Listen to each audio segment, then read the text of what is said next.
Hello बच्चों, welcome back to our channel physics mantra by John sir. कैसे हैं आप सभी। तो आई होप आपने प्रीवियस लेक्चर को अच्छे से समझाया किया होगा। ठीक है।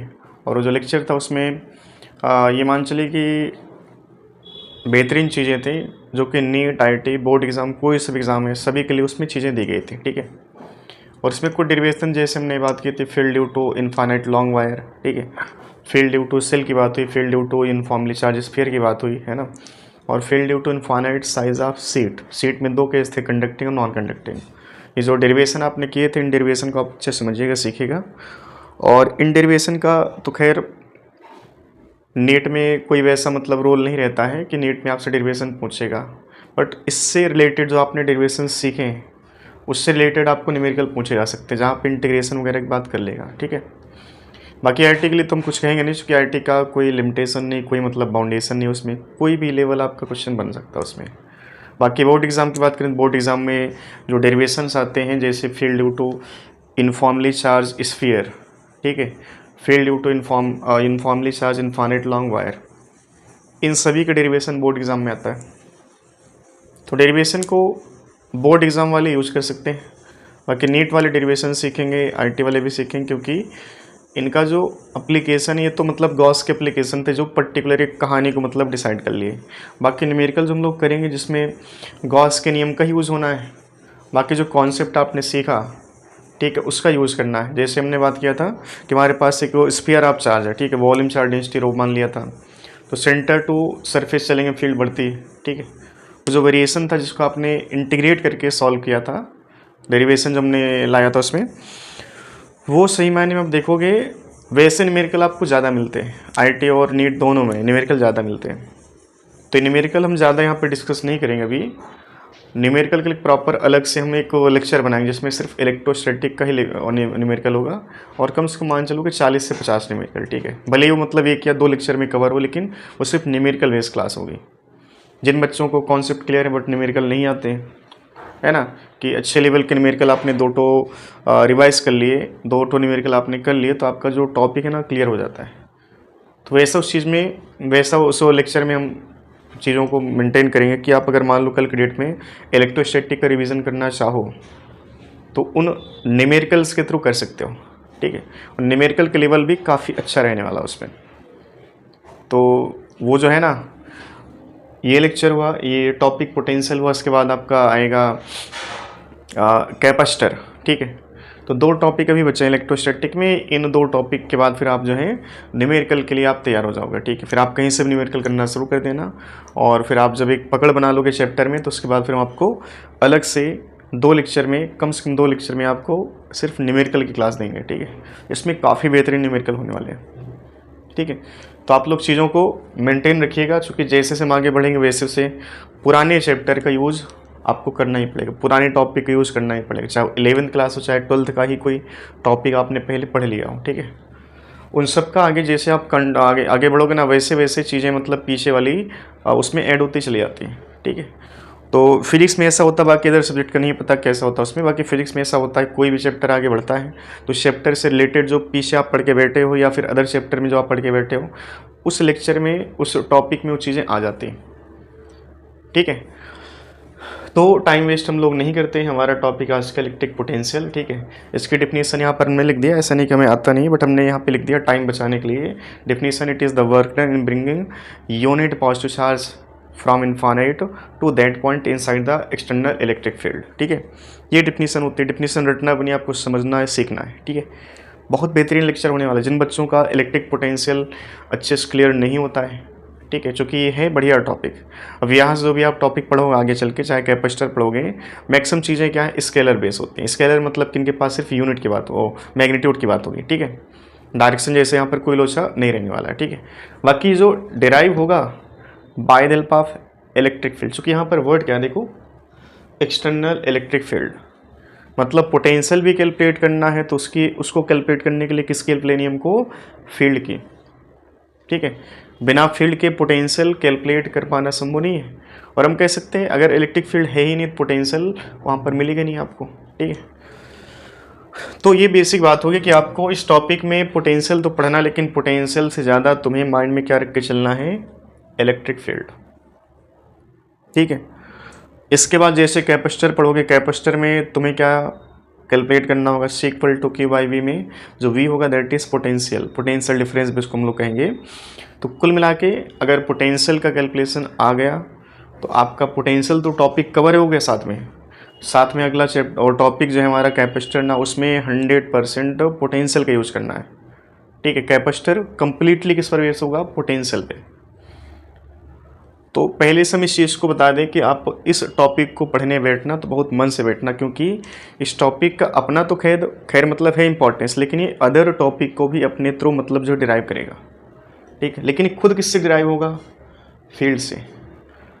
ठीक है, हमने बोला ना कि जैसे से आप आगे बढ़ोगे ना, प्रीवियस टॉपिक आने वाले टॉपिक में ऐड होते चले जाएंगे। फील्ड हम पढ़ के बैठे।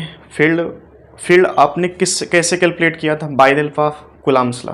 याद करो, फील्ड का मतलब क्या था, इंटेंसिटी ऑफ फील्ड का मतलब क्या था, intensity of field at a point is equal to force experience by unit positive charge at that point.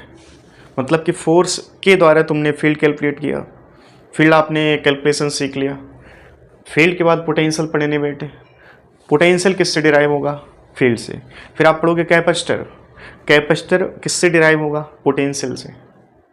क्योंकि C equal to Q by V में Q वो जो दिया जाएगा वो चार्ज Q पहले से गिवन होगा, बाकी जो V होगा ना, V कैलकुलेशन आप यहाँ सीखोगे। मतलब आप सोचो कि कड़ी कैसे जुड़ी है। पहले आपने कूलम्ब का नियम पढ़ा। कूलम्ब के नियम में क्या था, दो पार्टिकल्स के बीच लगने वाला force of attraction, force of repulsion. उसके बाद क्या आपने पढ़ा, फील्ड। लेकिन फील्ड किससे डिराइव हुआ, by the help of Coulomb's law. ठीक है, फील्ड आपने कवर कर लिया। फील्ड के लिए कई सारे तरीके हमने सीखे। ठीक है, जैसे गॉस के नियम के थ्रू भी आपने फील्ड कैलकुलेट किया है ना, और कि फील्ड का प्रॉपर एक कैलकुलेशन अलग से हमने सीखा। दूसरी चीज़ हमने यहाँ पर पोटेंशियल टॉपिक आज स्टार्ट किया। पोटेंशियल में भी क्या बैठा है, फील्ड। सीक्वेंस आप देखो कितना बढ़िया है, कूलम्ब का नियम, उसके बाद फील्ड किससे डिराइव हुआ, कूलम्ब के नियम से। फील्ड आज जैसे ख़त्म हुआ, आज हमने स्टार्ट किया पोटेंशियल में फिर से क्या गया, फील्ड। जैसे आप आगे बढ़ोगे कैपेसिटर में क्या आएगा, पोटेंशियल। और केवल पोटेंशियल नहीं आएगा, पूरी कहानी जो आपने पढ़ के बैठे हो ना इलेक्ट्रोस्टैटिक की, वो सारी चीज़ें वहाँ पर आनी है। तो सही मायने में फिजिक्स को सीखना है। ये नहीं कि मतलब कि आपने पोटेंशियल का फार्मूला याद कर लिया, पोटेंशियल की डिफिनीशन याद कर ली और आपने सोचा कि हमको पोटेंशियल के बारे में नॉलेज हो गया, कोई मतलब नहीं उसका। ठीक है, तो आपको चीज़ों को सीखना है। इलेक्ट्रोस्टैटिक एक ऐसा टॉपिक होता है जहाँ से 11th क्लास की मान के चलो कि लगभग 70 से 80% फिजिक्स को हम रिवाइज कर सकते हैं। ठीक है, तो ये डेफिनेशन हम लोग अभी सीख रहे हैं थोड़ा सा।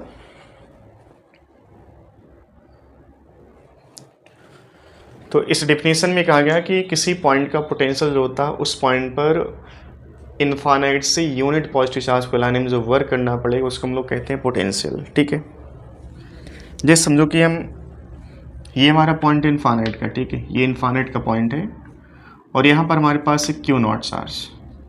ठीक है, क्यू नॉट चार्ज है और हम जो है पॉइंट ए का पोटेंशियल कैलकुलेट करना चाहते हैं, पॉइंट ए का पोटेंशियल कैलकुलेट करना चाहते हैं। तो चार्ज को तुम्हें कहाँ से लाना है, इनफाइनाइट। लेकिन माइंड में क्वेश्चन ये जाना चाहिए कि यार इनफाइनाइट से क्यों लाना पड़ रहा, इनफाइनाइट से चार्ज को क्यों लाना पड़ रहा। सभी चीज़ों का एक अपना मतलब निकल के आता है।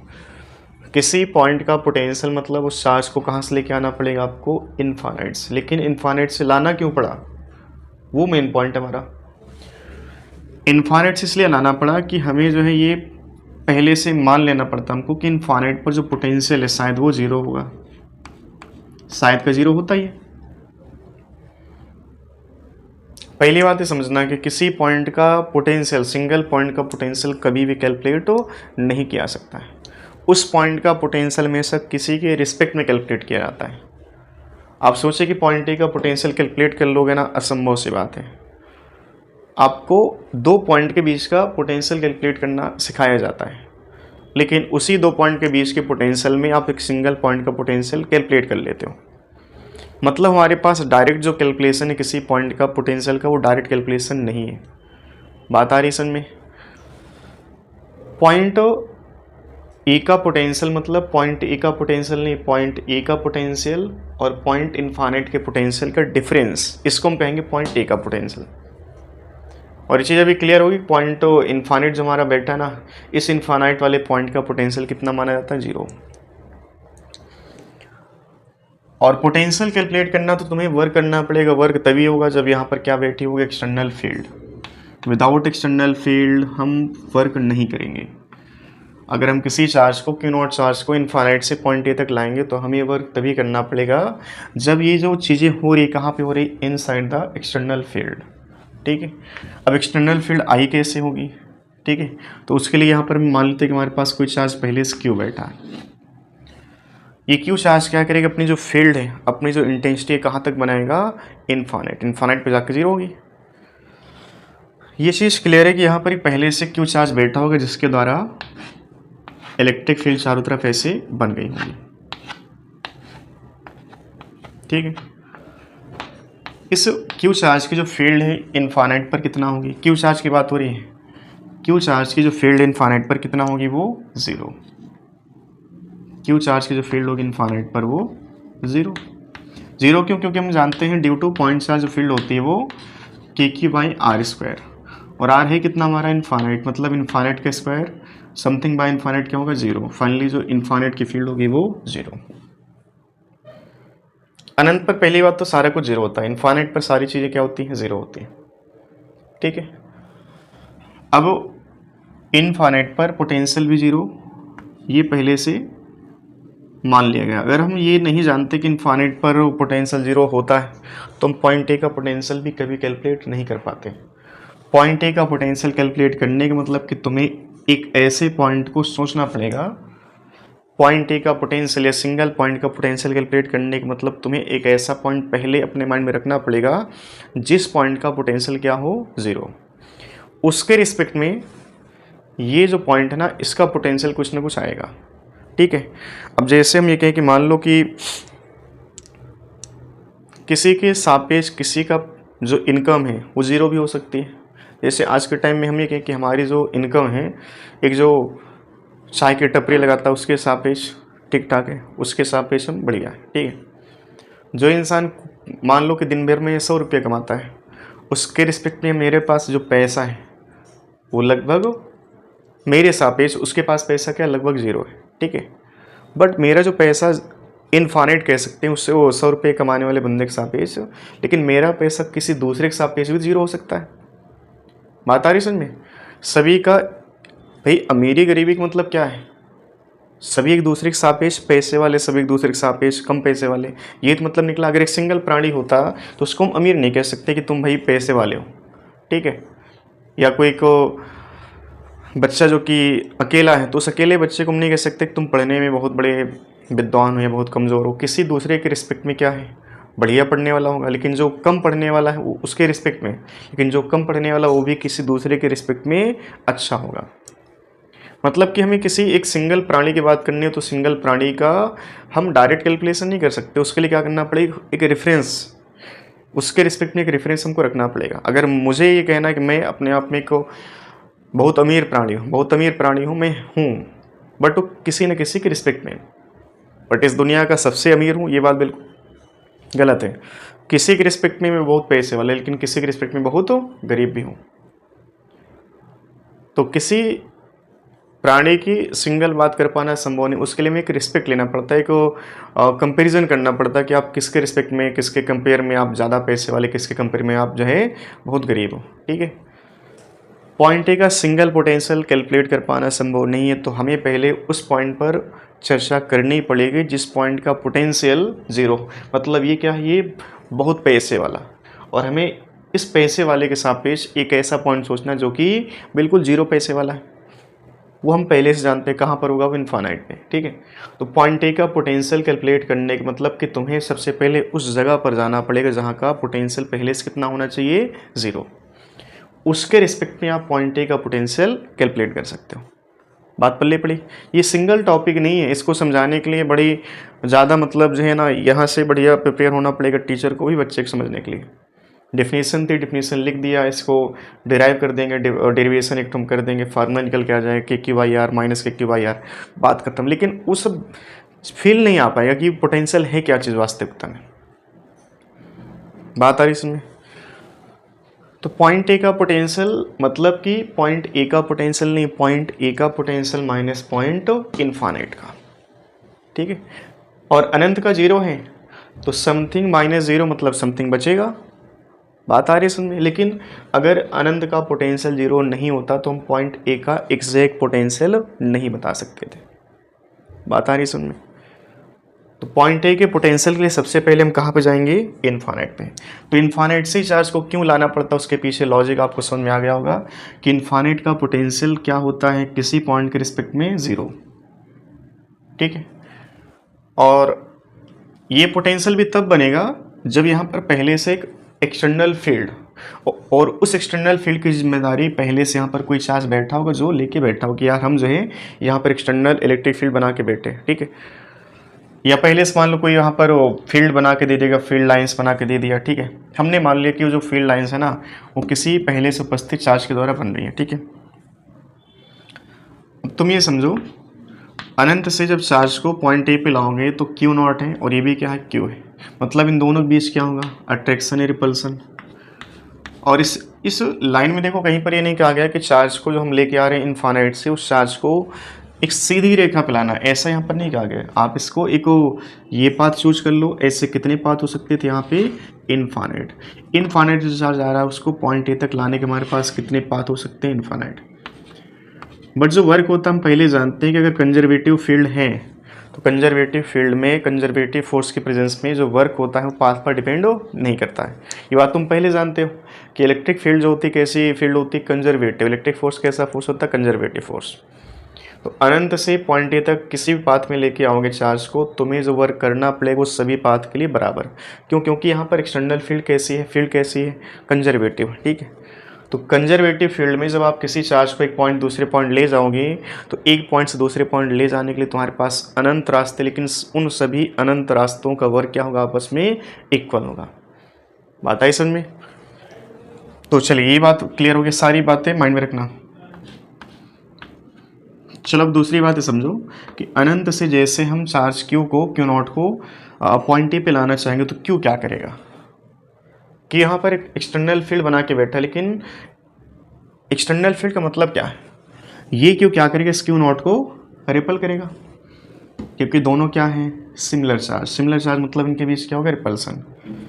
जैसे आप क्यू नॉट को यहाँ पर रखोगे तो यहाँ पर क्यू नॉट पर इस क्यू का फोर्स ऑफ रिपल्सन कितना होगा, ज़ीरो। पोटेंशियल कितना, ज़ीरो। फील्ड कितना, ज़ीरो। फोर्स कितना, ज़ीरो। इनफाइनाइट जैसे आप अंदर लेके आओगे ये क्यू क्या करेगा, इस क्यू नॉट को बाहर फेंकेगा। अगर बाहर फेंका तो इसको अंदर आने में दिक्कत होगी। भाई हम जो वर्क कर रहे हैं ना, वर्क पॉजिटिव है निगेटिव है, ये सारी बातें, वर्क दो तरह का होता है, पॉजिटिव निगेटिव, ठीक है। वर्क करना पड़ेगा नहीं करना पड़ेगा ये डिपेंड करता है कि सिचुएशन कैसे। यहाँ पर जैसे क्यू नॉट है, क्यू है तो क्यू क्या करेगा, क्यू नॉट को रिपेल करेगा। जब रिपेल किया तो ये क्यू नॉट पॉइंट ए पर अपनी मर्जी से नहीं आ सकता, इसको लाने में क्या करना पड़ेगा, तुमको धक्के लगाने पड़ेंगे इसको। क्यू क्या चाहेगा, क्यू नॉट इसके पास है, नहीं चाहेगा, बट क्यू नॉट को लाया जा रहा है, मतलब लाने के लिए कोई ना कोई बाहर से इसको सपोर्ट कर रहा। क्यू नॉट ये डर रहा है इससे। क्यू नॉट क्या कर रहा है, क्यू नॉट के ऊपर क्या लग रहा है, कि रिपल्सिव फोर्स। रिपल्सिव फोर्स की वजह से पास नहीं आना चाहिए, दूर जाना चाहिए। फिर भी ये पास आएगा, मतलब कि इसको लाने वाला कोई ना कोई बैठा है। उस लाने वाले के द्वारा जो वर्क बनेगा उस वर्क को हम लोग कहेंगे एक्सटर्नल फोर्स के थ्रू वर्क, ठीक है। और वर्क ऐसा होगा, पॉजिटिव या निगेटिव होगा। सोचो डिस्प्लेसमेंट अंदर साइड, बट हम फोर्स कहाँ पर लगाएंगे, अंदर या बाहर की तरफ। सोचो हम जो फोर्स अप्लाई करेंगे कहाँ पर लगाएंगे, अंदर की तरफ, क्योंकि चार्ज को पहले से कोई बाहर इसको रिपेल कर रहा और तुम इसको अंदर लाना चाहते हो। तुम्हारा जो फोर्स होगा वो डिस्प्लेसमेंट की डायरेक्शन में, मतलब ओवरऑल एक्सटर्नल फोर्स का जो वर्क होगा कैसा होगा, पॉजिटिव। और यहाँ पर जो इंटरनल फोर्स है ड्यू टू इस सिचुएशन के हिसाब से वो कैसा होगा, निगेटिव होगा, ठीक है। चलो इतनी बात क्लियर हो गई। अब इसका डेरिवेशन करेंगे हम, वहाँ पर और भी चीज़ समझाएंगे आपको। तो फिलहाल ये समझो कि जो वर्क हमने किया क्यू नॉट को अनंत से पॉइंट ए तक लाने में, हमने मान लिया डब्लू इनफाइनाइट ए। इनफाइनाइट से क्यू नॉट चार्ज को पॉइंट ए तक लाने में किया गया कार्य डब्लू इनफाइनाइट ए, ठीक है। ये हम ऐसे ले लेते हैं, क्यू नॉट को इनफाइनाइट से पॉइंट ए तक लाने में वर्क कितना करना पड़ा, डब्लू इनफाइनाइट ए। तो एक कूलाम को लाने में कितना वर्क करना पड़ेगा बोलो, W इनफाइनाइट A और बाई में Q नॉट। डेफिनेशन के हिसाब से देखो, work done in bringing a unit positive charge, मतलब एक कूलाम चार्ज को एन से किसी पॉइंट तक लाने में जो भी वर्क करना पड़ेगा उस पॉइंट के पोटेंशियल के बराबर। तो जो आपने ये चीज़ लिखी ना, इसको हम लोग क्या कहेंगे बोलो, इसको हम लोग कहेंगे पोटेंशियल। तो V जो बनेगा हमारा क्या बन जाएगा, W इनफाइनाइट A बाई में Q नॉट। लेकिन इस बात को समझना कि जो W इनफाइनाइट हमने लिखा है ना, उसको हम लिखेंगे Q not into V, but ये V है क्या चीज़, पोटेंशियल नहीं है, दैट इज़ पोटेंशियल डिफरेंस आप point A and point infinite. तो जब इनफाइनाइट से आप पॉइंट A तक लाओगे तो आपको लिखना पड़ेगा इस side VA minus V infinite. यहाँ पर पहले क्या इनफाइनाइट, फिर बाद में क्या A, और इस साइड क्या करना होगा आपको, VA माइनस V इनफाइनाइट, मतलब कि जहाँ पे लेके जाओगे उस पॉइंट का पोटेंशियल पहले आएगा और जहाँ से लेके आए थे उस पॉइंट का पोटेंशियल बाद में। और V इनफाइनाइट देखो अगर जीरो नहीं होगा तो पॉइंट A का पोटेंशियल कैलकुलेट कर पाना पॉसिबल नहीं है। तो पहले से यहाँ पर V इनफाइनाइट कितना माना जाता है, ज़ीरो। तो W इनफाइनाइट A जो बनेगा हमारा वो Q नॉट इंटू VA बन जाएगा, ठीक है। या यहाँ से VA या सिंपल V, चूँकि एक ही पॉइंट है तो VA लिखो चाहे V लिखो, बात बराबर है। तो V इक्वल टू कितना बना बोलो, W वाई में जिसको हम लेके आ रहे हैं, ठीक है, ये बना। अब इसमें जो V है ना, पोटेंशियल है, किसी पॉइंट का पोटेंशियल है। पोटेंशियल के बारे में कुछ बातें लिख दे रहे हैं यहाँ पे। जैसे पहला पॉइंट है, समझो पोटेंशियल क्या है, वेक्टर है कि स्केलर है। तो यहाँ से चीज़ें स्टार्ट हो रही है स्केलर की। तुम कहेंगे पोटेंशियल जो है ना वो एक स्केलर है, पोटेंशियल क्या है, एक स्केलर है। यूनिट की बात की जाए तो यूनिट क्या बन जाएगा इसका बोलो, जूल पर कूलाम, ठीक है, पूरा लिखना जूल पर कूलाम। ये बात हो गई कि यहाँ पर जो पोटेंशियल है आपको, अच्छा जो चार्ज होगा ना यहाँ पर जो क्यू होगा ना, इसको तुम्हें साइन से रखना। अब जैसे यहाँ पर क्यू नॉट प्लस का है तो प्लस का लाने में जो वर्क आपने किया कैसा किया, पॉजिटिव। अगर माइनस का चार्ज हम लेके आते हैं तो वर्क हम कैसा करते हैं, माइनस का, क्योंकि माइनस प्लस के बीच तो पहले से अट्रैक्शन हो रहा होता है। ये दौड़ करके पास जाना चाहता, फिर भी दौड़ के जाएगा तो इसकी काइनेटिक एनर्जी क्या होगी, बढ़ जाएगी। और जब भी वर्क हम लोग कैलकुलेट करते हैं तो वहाँ पर काइनेटिक एनर्जी में कोई चेंज नहीं होने देते हैं, ठीक है। चलो इसको आप नोट कर लो, फिर इसका हम डेरिवेशन करते हैं कि potential due two point charge का फार्मूला क्या बनेगा। तो आपने वर्क डन कैलकुलेट करना, उसके बाद तब पोटेंशियल आएगा। अच्छा एक चीज़ और यहाँ पे हम बता दे रहे हैं, अगर हमसे कहा जाए कि पोटेंशियल डिफरेंस क्या है, ठीक है, पोटेंशियल डिफरेंस। अब डिफरेंस का मतलब कि दो पॉइंट होने चाहिए, और यहाँ पर भी दो ही पॉइंट है। फिलहाल ये बात आपको पता चल चुकी है कि जो पोटेंशियल है वो सिंगल पॉइंट का कभी भी कैलकुलेट नहीं हो सकता। उसके लिए हमारे पास दो पॉइंट होंगे, और एक पॉइंट का पोटेंशियल आपको पहले से क्या मानना पड़ेगा, जीरो। तो पोटेंशियल डिफरेंस का मतलब होता है it is the work done in unit in bringing a unit positive charge from inside the electric external electric field from one point two other point, ठीक है। अब आज के टाइम में हम जैसे कहें कि हमारे पास क्यू चार्ज पहले से अंदर बैठा है, और चार्ज हमारा जो इनफाइनाइट पर था वो इनफाइनाइट से मान लो कूद करके पॉइंट ए पर आ गया, और इसको पॉइंट बी तक कूदाना है, ठीक है। मतलब क्यू नॉट चार्ज को पॉइंट ए से पॉइंट बी लेके जाना है, ठीक है। तो जहाँ से आप लेके आ रहे हो वो पॉइंट आज के टाइम में इनफाइनाइट पर नहीं है, ठीक है। तो जहाँ से आप लेके आओगे अगर उस पॉइंट का पोटेंशियल जीरो नहीं है तो फिर आप किसी सिंगल पॉइंट का पोटेंशियल कैलकुलेट नहीं कर पाओगे, ठीक है। तुमने यहाँ पर ये मान लिया कि पॉइंट ए का पोटेंशियल वी है और पॉइंट बी का पोटेंशियल वी भी है। तो यहाँ पर क्यू नॉट चार्ज को हम लेके आए थे कहाँ से कहाँ, ए से बी, तो हम क्या लिखेंगे, डब्ल्यू ए बी। और क्या बनेगा बोलो, जिसको आप लेके आओगे जहाँ पे लेके जाओगे वो पॉइंट पहले आएगा, और जहाँ से लेके आए तो वो पॉइंट बाद में आएगा, ठीक है। तो V B minus V A बराबर कितना बना बोलो, डब्ल्यू ए बी बाई में क्यू नॉट, ठीक है। ये पोटेंशियल डिफरेंस आ गया। इसमें एक दो बातें और नोट कर लो यहीं पे। अब ये जो हम लोग डब्ल्यू ए बी जब लिखते हैं तो डब्ल्यू ए बी का मतलब हमने लिखा Q not into V B minus V A. इसका मतलब जो वर्क हुआ ए टू बी लाने में वो बराबर किसके, जिसको हम लेके आ रहे हैं, इंटू जहाँ पे लेके जाओगे उस पॉइंट का पोटेंशियल पहले, और जहाँ से लेके आए तो उस पॉइंट का पोटेंशियल बाद में। ये जो वर्क हुआ है वर्क किसका है? यहाँ पे दो तरह के फोर्स हैं। देखो ये क्यू क्या करेगा, इलेक्ट्रोस्टैटिक रिपल्सिव फोर्स अप्लाई करेगा, और इसके विपरीत दिशा में इसके अगेंस्ट हमको एक एक्सटर्नल फोर्स अप्लाई करना पड़ेगा। ठीक है, तो चाहे प्लस क्यू यहाँ पे चार्ज हो, चाहे माइनस क्यू, चाहे यहाँ पर प्लस क्यू नॉट चाहे माइनस क्यू नॉट, फोर्स यहाँ पर हमेशा दो होंगे, एक एक्सटर्नल दूसरा इंटरनल।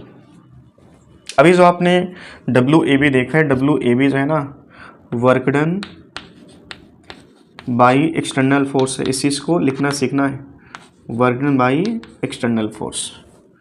और यहीं पर अगर हम बात करें कि इलेक्ट्रिक फोर्स जो अंदर फोर्स लग रहा था वो कितना होगा ए से बी ले जाने में, तो हो जाएगा जिसको हम लेके आ रहे हैं, बस क्या करना है यहाँ पर V A minus V B लिख लेना है। ठीक है, ये क्या हो जाएगा बोलो, work done by internal force या work done by electrostatic force. ठीक है, work done by electrostatic force. अब इनमें आप साइन का अंदर देखो, अगर W A B work done by external positive है तो W A B work done by internal force electrostatic force कैसा होगा, निगेटिव। इन दोनों का आप देखो, वी बी माइनस पी अगर पॉजिटिव है तो guaranteed V A minus P भी क्या बन जाएगा, निगेटिव। तो एक वर्क अगर पॉजिटिव है तो दूसरा वर्क हमेशा कैसा रहेगा, निगेटिव। अब वो कोई भी पॉजिटिव हो सकता है, कोई भी निगेटिव हो सकता है। इस चीज़ को हम अभी इस केस के लिए कह सकते हैं कि एक्सटर्नल फोर्स का वर्क पॉजिटिव है, इंटरनल फोर्स का वर्क निगेटिव, लेकिन ये बात हमेशा वैलिड नहीं होगी। तो इस चीज़ को माइंड से डिलीट कर देना जो हमने भी आपको बोली। आपको बस याद रखना है कि W A B q not into V B minus V A work done by external force होगा, W A B q not into V A minus V क्या होगा, work done by electrostatic force. अगर V B minus V A positive होगा तो guaranteed V A minus V B क्या होगा, negative होगा, और इसका उल्टा भी हो सकता है। ठीक है, तो रटना बिल्कुल नहीं है। चलिए इसको एक मिनट में नोट करो, फिर इसके बाद जो है इसमें हम इलेक्ट्रोस्टैटिक पोटेंशियल का डेरिवेशन करेंगे। किसी पॉइंट पर पोटेंशियल का वैल्यू कितना होगा। अच्छा बताओ, पॉइंट ए का पोटेंशियल किसका है, जिसको हम लेके आ रहे हैं या जो पहले से यहाँ पर प्रेजेंट है। अगर यहाँ पर ये हटा दिया जाए तो इसको लाने में कोई वर्क हमको नहीं करना पड़ेगा। तो बेसिकली जो पोटेंशियल आपने पॉइंट ए का कैलकुलेट किया ना, जिसको हम लेके आ रहे हैं पोटेंशियल उसका नहीं बना है, पोटेंशियल जो पहले से यहाँ पर बैठा उसका बना है। बात आ रही है समझ में। तो पोटेंशियल हमें क्यू का कैलकुलेट करना है। ठीक है, और उस क्यू के पोटेंशियल कैलकुलेट करने के लिए हमें क्या करना पड़ा, एक तरीका खोजना पड़ा। तरीके में क्या था कि अनंत से एक यूनिट पॉजिटिव चार्ज को जिस पॉइंट का पोटेंशियल कैलकुलेट करना वहाँ तक लाना पड़ेगा। ठीक है, तो आप इतना पहले छापो।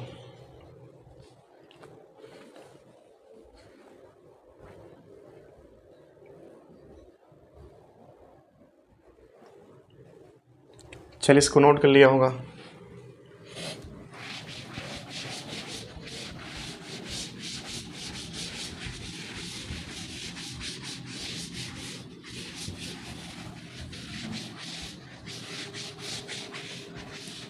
ये डेरिवेशन देखो, जो बोर्ड का बच्चा है ना उसको ये डेरिवेशन सीखना होगा।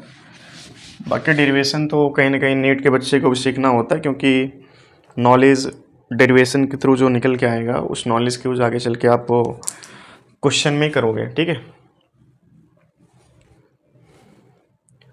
तो अगला स्टेप हमारा, अगली हेडिंग है potential due two point charge. ठीक है, potential due two point charge. तो यहाँ पर मान लेते हैं कि हमारे पास चार्ज क्यू है। ठीक है, और इस क्यू चार्ज का हमें ये पॉइंट है मान लो P, जो कि आर दूरी पे, इस पॉइंट का हमें पोटेंशियल कैलकुलेट करनी है। तो डिफिनीशन जो आपने लिखी उस डिफिनीशन के बिहाफ पर ही पॉइंट P का पोटेंशियल कैलकुलेट होगा।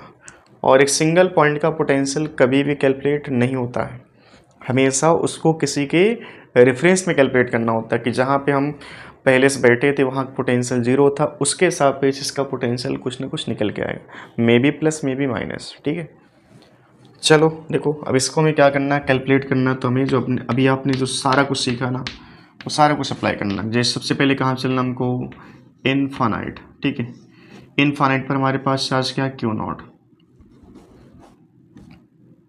इनफाइनाइट पर एक चार्ज है क्यू नॉट, और इस क्यू नॉट चार्ज को किसी भी रास्ते से हम पॉइंट P तक लाएं तो हमें जो वर्क करना पड़ेगा यूनिट पॉजिटिव चार्ज को लाने में वो इस पी पॉइंट के पोटेंशियल के बराबर होगा, ठीक है। तो रास्ता कोई सा भी हम चूज कर सकते हैं, तो हमने क्या किया, हम इसको सीधा ला रहे हैं, ठीक है।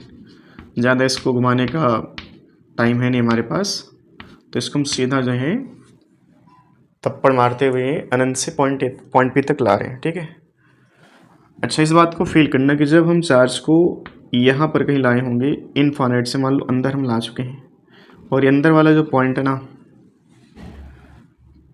ये पॉइंट इस क्यू से एक्स डिस्टेंस पे, ठीक है। इनफाइनाइट पर क्यू चार्ज क्या करेगा, क्या कोई फोर्स अप्लाई करेगा, नहीं। क्या कोई फील्ड बनाएगा, नहीं। क्या यहाँ पर कोई पोटेंशियल होगा, नहीं, ठीक है। अनंत से तुम अंदर कहीं एक पॉइंट तक ला चुके हो, ठीक है। अब इस पॉइंट पर जो ये क्यू नॉट फोर्स एक्सपीरियंस करेगा, रिपल्सिव फोर्स, उसका वैल्यू कितना होगा, देखो F इक्वल टू के Q into Q not by में एक्स स्क्वायर, इतना फोर्स एक्सपीरियंस करेगा। ये फोर्स क्या करेगा, इस चार्ज को बाहर फेंकना चाहेगा।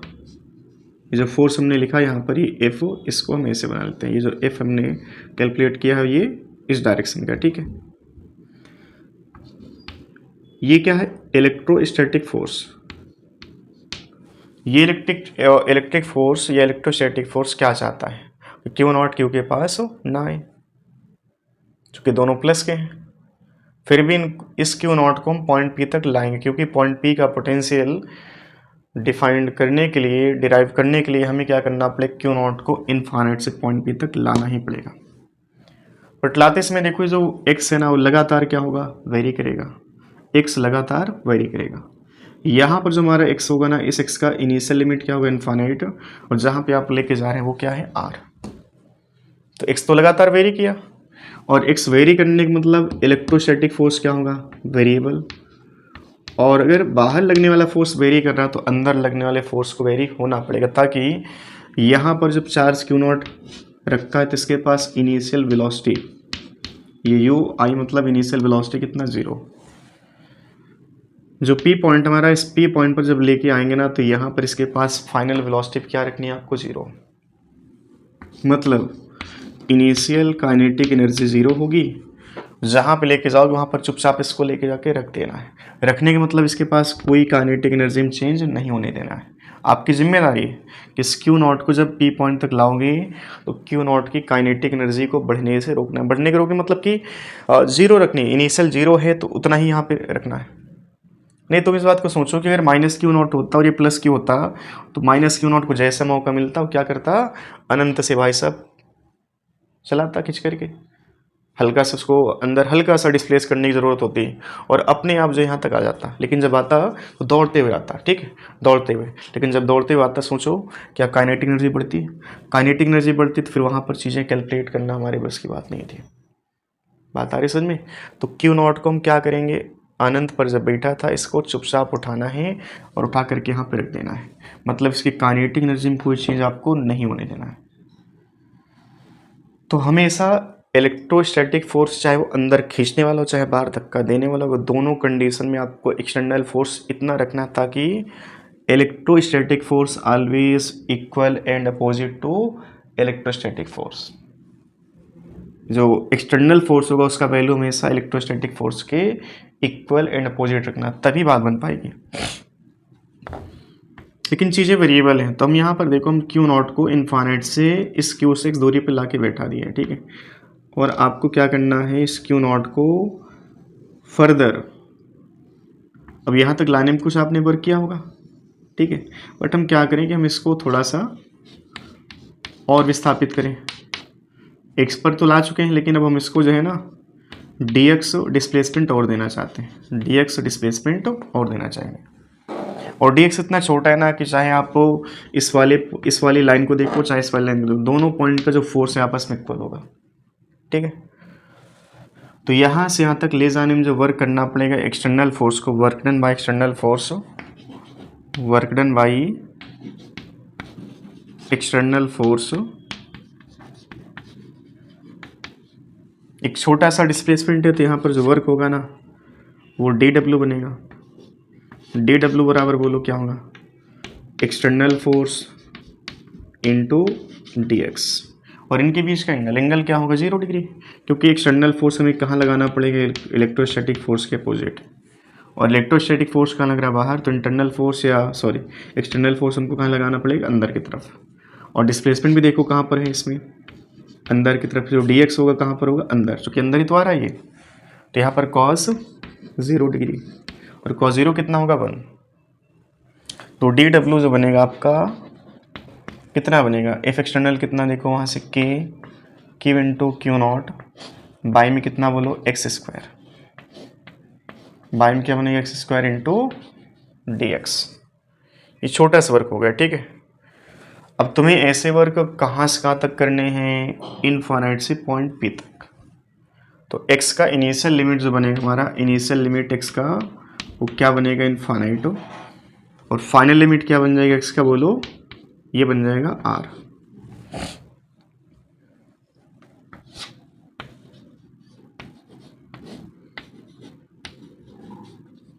कुल वर्क अनंत से पॉइंट पी तक लाने में कितना करना पड़ेगा, W बराबर ऐसे छोटे छोटे जो डी डब्ल्यू बनेंगे इनको ऐड कर लो। ऐड करने का दूसरा तरीका क्या होता है, इंटीग्रेशन, इंटीग्रेशन है ना। इसमें से के Q into Q not constant है, इसको बाहर ले लो, ठीक है।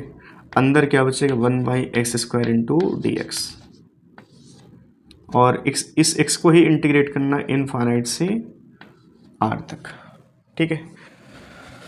चलो बोलो के क्यू नॉट इंटू क्यू, ये कांस्टेंट बाहर ही रहेंगे है ना। तो इस चीज़ को हम जो है ठीक है ऐसे आगे बढ़ा रहे हैं, ठीक है। यहाँ से स्टार्ट करते हैं फिलहाल, ठीक है। यहाँ से स्टार्ट करें इस चीज़ को। तो W कितना होगा बोलो यहाँ से, के Q into Q not 1/x square का इंटीग्रेशन बन जाएगा माइनस का 1/x, ठीक है। जिन बच्चों को नहीं पता यहाँ आप लिख दे रहे हैं 1/x स्क्वायर dx।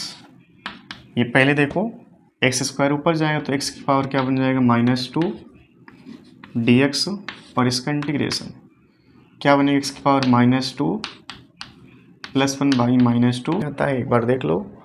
ये क्या होगा, x की पावर -2 dx। इंटीग्रेशन का फार्मूला क्या होता है, पावर में ऐड करना, टोटल पावर से डिवाइड करना।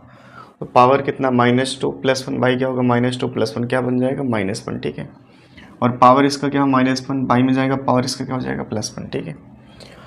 तो यहाँ देखो W जो बनेगा हमारा क्या बन जाएगा, के Q into Q not, limit देखो एक बार क्या रखना हमको, 1/x स्क्वायर का इंटीग्रेशन डायरेक्ट हम लिख रहे हैं माइनस का 1/x, माइनस का 1/x, limit infinite to r, limit होगी इसकी r टू इनफाइनाइट, क्योंकि जो इनिशियल पॉइंट है ना यहाँ पर माना जाएगा, ठीक है। नहीं तो नेगेटिव वर्क आ जाएगा। देखो इस चीज़ को, अगर यहाँ पे इनफाइनाइट होगा, ये एक r होगा, तो माइनस का 1/r हो जाएगा।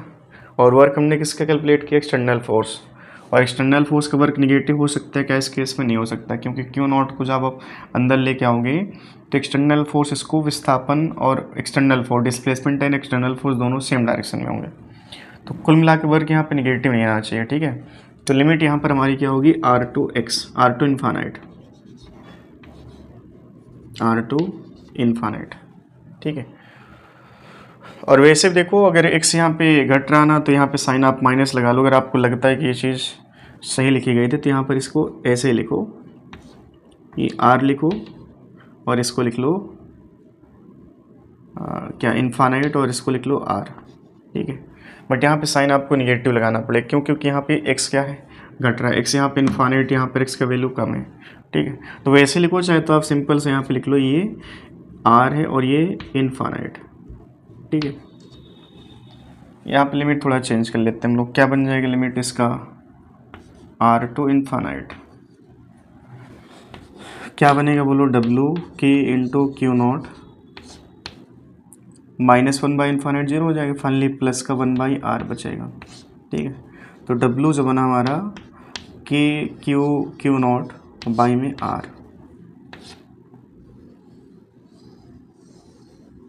ठीक है, के क्यू नॉट बाई में r। ये जो वर्क है, वर्क के लिए हमें क्या करना पड़ेगा, पोटेंशियल का जो टॉपिक हमने पढ़ा V infinite to A, W infinite A बराबर क्या था याद करो, q not into V A minus V infinite, और वी इनफाइनाइट क्या है, इनिशियल 0। तो डब्लू इनफाइनाइट जो आपने कैलकुलेट किया कितना, वो देखो यहाँ से के क्यू नॉट बाई आर बराबर किसके हो, Q not into point P, जो पी है ना उसको हमने ए लिखा था पहले, तो आज के टाइम में पी लिख लो, और पी का जो पोटेंशियल वी लिख लो। तो वी का जो वैल्यू आया पॉइंट पी का पोटेंशियल कितना है, के क्यू बाई आर।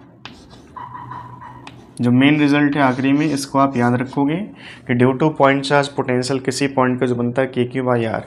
और ये भी याद रखना कि क्यू का जो है ना यहाँ पे साइन भी रखना आपको, हम यहाँ पे लिख दे रहे हैं क्यू पुट विद साइन, ठीक है, पुट विद साइन, अगर प्लस है तो प्लस, माइनस है तो माइनस। अब ये डेरिवेशन आपसे नहीं पूछेगा कि potential due two point charge के क्यू बाई आर का डेरिवेशन करो नीट में, ठीक है, बट बोर्ड एग्जाम में डेरिवेशन आ जाएगा तो आप इसको ऐसे डिराइव कर लेना, ठीक है। बाकी न्यूमेरिकल जब हम लोग करेंगे तो वहाँ पर अब ये चीज़ दोबारा यूज़ की जाएगी, ठीक है, लेकिन आखिरी में जो रिजल्ट है ना ये के क्यू बाई आर, आप इसको अच्छे से याद कर लो। यहाँ पर इसको हम डबल स्टार बना देते हैं इसके ऊपर, है ना। चलिए इसको नोट कर लिया होगा।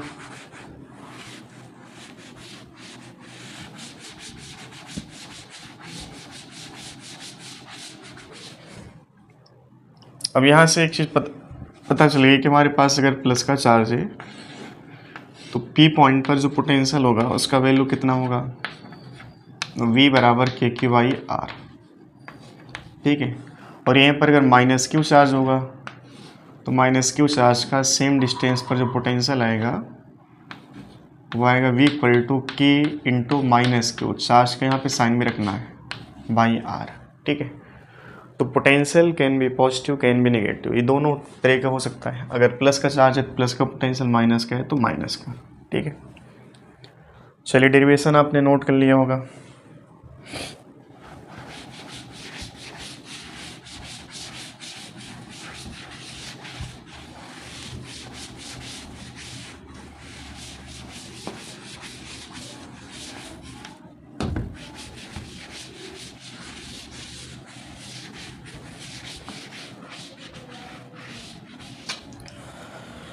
अब ये जो फार्मूला ना, इसको भी तुम्हें ऐसे याद रखना कि potential due two point charge ये होता है, लेकिन अगर पॉइंट चार्ज नहीं है तो वहाँ पर तुम्हें इंटीग्रेशन जैसा कुछ करना पड़ेगा, ठीक है। कुछ छोटे छोटे आपको न्यूमेरिकल करवा दे रहे हैं, ठीक है, ये क्लास को हम यहीं तक रखेंगे आज, ठीक है। बाकी अगली क्लास में हम जो है ना इसकी कुछ बेहतरीन न्यूमेरिकल देखेंगे। जैसे मान लो 3 कॉर्नर हैं, वर्टिसेस हैं ट्रायंगल के, और ट्रायंगल की लेंथ हमने मान लिया, एक साइड हमने मान लिया ए है, ठीक है। इसके सेंटर का पोटेंशियल आपको निकालना है, ठीक है। और एक और फिगर बना लेते हैं कि मान लो हमारे पास स्क्वायर है, ठीक है, एक स्क्वायर है, और स्क्वायर के सभी कॉर्नर पर अभी प्लस का चार्ज है, ठीक है। इसमें हम कई सारे केस अभी बनाएंगे, प्लस हैं, फिर हमने कुछ को माइनस मान लिया, ठीक है। और चलो एक फिगर और बना लेते हैं समझने के लिए, 3 क्वेश्चन भी सफिशिएंट है। 2 प्लस हैं और यहाँ पर 2 माइनस,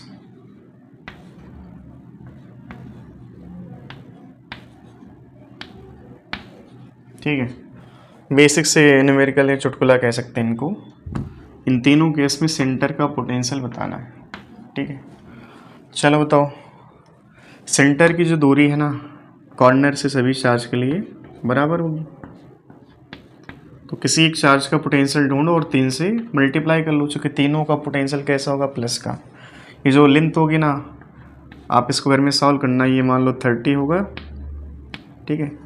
और ये टोटल जो है ना ए है, तो इसका ये आधा a/2, ये तुम्हें कैलकुलेट करनी है।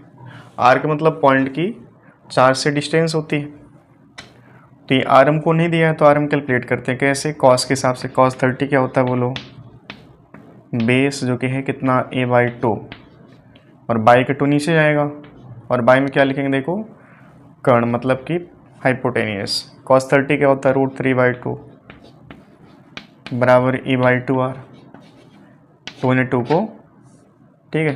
तो r इक्वल टू क्या बन गया बोलो, a/√3। अब यहाँ से इस केस का पोटेंशियल डायरेक्ट लिख लो, v बराबर क्या लिखेंगे, KQ/R, बट इसमें ऐसे 3 तरह के पोटेंशियल है, 3 से गुणा कर लो। अब चाहे 3 बार लिखो, चाहे एक बार लिख के 3 से गुणा कर लो, ठीक है। ये वाला केस देखो, इसमें जो R हुआ ना, इसमें R कैलकुलेट नहीं करना, तुम्हें डायरेक्ट यहाँ देख लो, ये टोटल जो होगी ना a√2 होगी, आधा कितना हो जाएगा, a/√2। अब इसमें क्या करना, तुम्हें एक का पोटेंशियल ढूंढना और 4 से गुणा करना, KQ/R गुणा कितना करना है, 4, ठीक है। इसका पोटेंशियल बोलो क्या होगा, सेंटर पे 0 हो जाएगा, क्योंकि जितना प्लस का ये बनाएगा, ठीक है, एक माइनस और यहाँ पे ले लो, ठीक है।